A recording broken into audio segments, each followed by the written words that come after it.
नमस्कार दोस्तों। आज हम अध्याय 4 मानचित्र पढ़ने जा रहे हैं। तो चलिए शुरू करते हैं। मानचित्र। आप पिछले अध्याय में ग्लोब के महत्व के बारे में पढ़ चुके हैं। ग्लोब में अध्ययन की कुछ सीमाएं होती है। जब हम पूरी पृथ्वी का अध्ययन करना चाहते हैं तब ग्लोब हमारे लिए काफ़ी उपयोगी साबित होता है, लेकिन जब हम पृथ्वी के केवल एक भाग जैसे अपने देश, राज्यों, जिलों, शहरों तथा गांवों के बारे में अध्ययन करना चाहते हैं तो यह हमारे लिए उतना उपयोगी साबित नहीं होता है। ऐसी स्थिति में हम मानचित्रों का उपयोग करते हैं। मानचित्र पृथ्वी की सतह या इसके एक भाग का पैमाने के माध्यम से चिपटी सतह पर खींचा गया चित्र है, लेकिन एक गोलाकार सतह को पूरी तरह से चिपटा करना असंभव है। मानचित्र हमारी विभिन्न ज़रूरतों के लिए आवश्यक है। कुछ मानचित्र एक छोटे क्षेत्र को एवं कुछ तथ्यों को दर्शाता है। दूसरे मानचित्र में एक बड़ी किताब की तरह तथ्य हो सकते हैं। जब बहुत से मानचित्रों को एक साथ रख दिया जाता है तब एक एटलस बन जाता है। एटलस विभिन्न प्रकारों तथा अलग अलग पैमाने से खींची गई मापों पर आधारित होता है। मानचित्रों से एक ग्लोब की अपेक्षा हमें ज़्यादा जानकारी प्राप्त होती है। मानचित्र विभिन्न प्रकार के होते हैं, जिनमें से कुछ को नीचे वर्णित किया गया है। भौतिक मानचित्र पृथ्वी की प्राकृतिक आकृतियों जैसे पर्वतों, पठारों, मैदानों, नदियों, महासागरों इत्यादि को दर्शाने वाले मानचित्रों को भौतिक या ऊंचावच मानचित्र कहा जाता है। राजनीतिक मानचित्र राज्यों, नगरों, शहरों तथा गांवों और विश्व के विभिन्न देशों व राज्यों तथा उनकी सीमाओं को दर्शाने वाले मानचित्र को राजनीतिक मानचित्र कहा जाता है।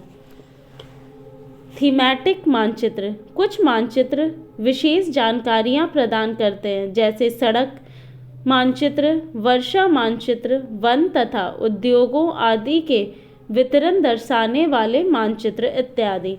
इस प्रकार के मानचित्र को थीमैटिक मानचित्र कहा जाता है। इन मानचित्रों में दी गई सूचना के आधार पर उनका उचित नामकरण किया जाता है।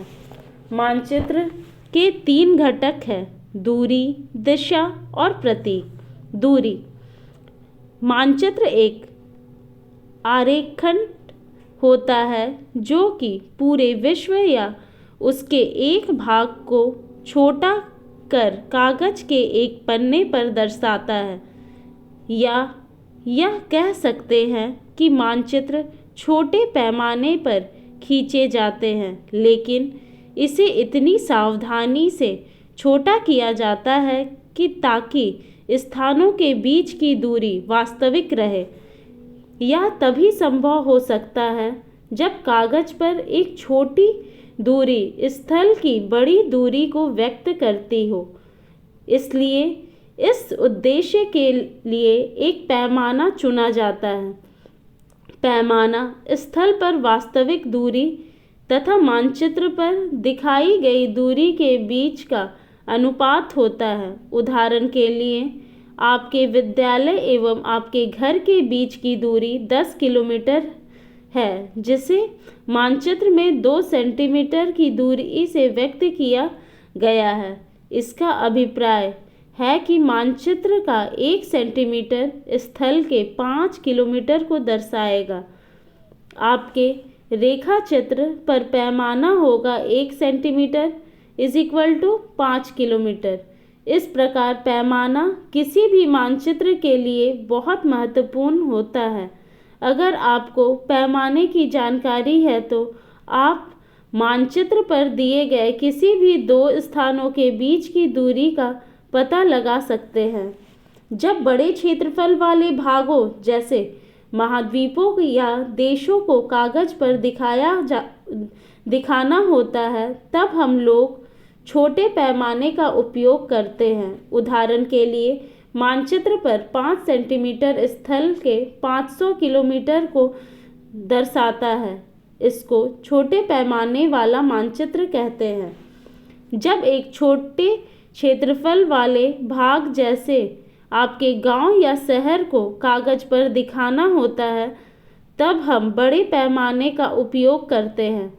जैसे स्थल पर 500 मीटर की दूरी को मानचित्र पर 5 सेंटीमीटर में से दर्शाया जाता है। इस प्रकार के मानचित्र को बड़े पैमाने वाला मानचित्र कहते हैं। बड़े पैमाने वाले मानचित्र छोटे पैमाने वाले मानचित्र की अपेक्षा अधिक जानकारी प्रदान करते हैं। दिशा। अधिकतर मानचित्रों के ऊपर दाहिनी तरफ तीर का निशान बना होता है जिसके ऊपर अक्षर U लिखा होता है। यह तीर का निशान उत्तर दिशा को दर्शाता है। इसे उत्तर रेखा कहा जाता है। जब आप उत्तर के बारे में जानते हैं तब आप दूसरी दिशा जैसे पूर्व, पश्चिम तथा दक्षिण के बारे में पता लगा सकते हैं। चित्र 4.2 में 4 मुख्य दिशाओं उत्तर, दक्षिण, पूर्व एवं पश्चिम को दिखाया गया है। वे प्रधान दिग्बिंदु कहे जाते हैं।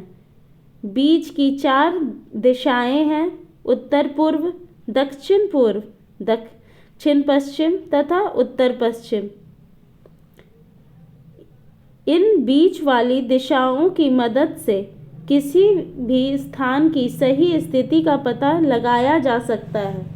चित्र 4.1 से निम्नलिखित दिशाओं का पता लगाइए। विकास के घर से सामुदायिक केंद्र तथा खेल के मैदान की दिशा, दुकानों से विद्यालय की दिशा। हम दिक्सूचक की सहायता से किसी स्थान की दिशा का पता लगा सकते हैं। यह एक यंत्र है जिसकी सहायता से मुख्य दिशाओं का पता लगाया जाता है। इसकी चुंबकीय सुई की दिशा हमेशा उत्तर दक्षिण दिशा में होती है। प्रतीक। यह किसी भी मानचित्र का तीसरा प्रमुख घटक है। किसी भी मानचित्र पर वास्तविक आकार एवं प्रकार में विभिन्न आकृतियों जैसे भवनों, सड़कों, पुलों, वृक्षों, रेल की पटरियों या कुएं को दिखाना संभव नहीं होता है। इसलिए वे निश्चित अक्षरों, छायाओं, रंगों, चित्रों तथा रेखाओं का उपयोग करके दर्शाए जाते हैं। ये प्रतीक कम स्थान में अधिक जानकारी प्रदान करते हैं। इन प्रतीकों के इस्तेमाल के द्वारा मानचित्र को आसानी से खींचा जा सकता है तथा इनका अध्ययन करना आसान होता है। अगर आप एक क्षेत्र की भाषा को नहीं जानते हैं तथा आप किसी से दिशाओं के बारे में नहीं पूछ सकते हैं तब आप इन चिन्हों की सहायता के द्वारा मानचित्र से जानकारी प्राप्त कर सकते हैं। मानचित्रों की एक विश्वव्यापी भाषा होती है जिसे सभी आसानी से समझ सकते हैं। इन प्रतीकों के उपयोग के संबंध में एक अंतर्राष्ट्रीय सहमति है। ये रूढ़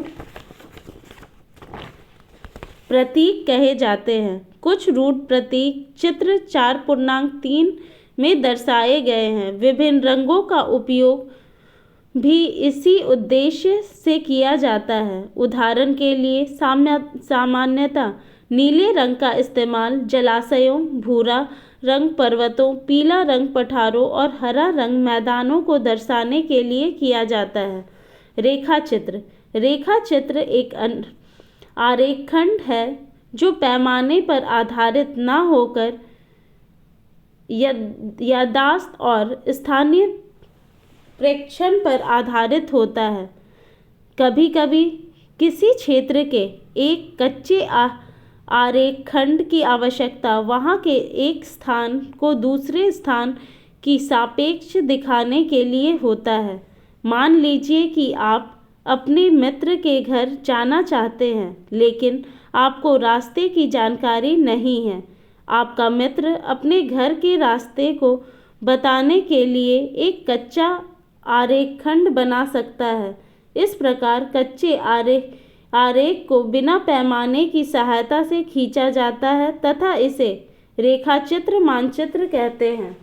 खाका एक छोटे क्षेत्र का बड़े पैमाने पर खींचा गया रेखाचित्र खाका कहा जाता है। एक बड़े पैमाने वाले मानचित्र से हमें बहुत सी जानकारियाँ प्राप्त होती है, लेकिन कुछ ऐसी चीज़ें होती हैं जिन्हें हम कभी कभी जानना चाहते हैं, जैसे किसी कमरे की लंबाई एवं चौड़ाई, जिसे मानचित्र में नहीं दिखाया जा सकता है। उस समय हम लोग बड़े पैमाने वाले एक रेखाचित्र खींच सकते हैं, जिसे खाका कहा जाता है।